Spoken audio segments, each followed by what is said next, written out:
Бүгін сіздерге балықты қуырудың әдісімен бөлісетін боламын.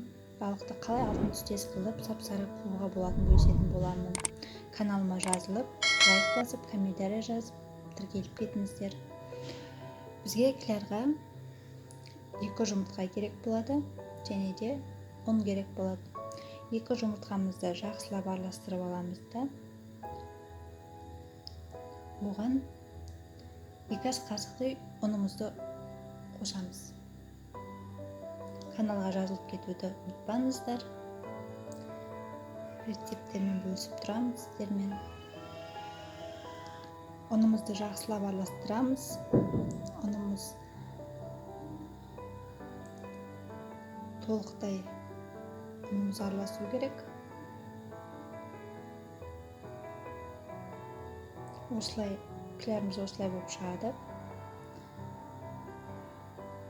Майды қазанымызға құйып алып, оны қыздырамыз. Содан балығымызды алып, тұздалған балық, соны кіларға батырып қуырып аламыз.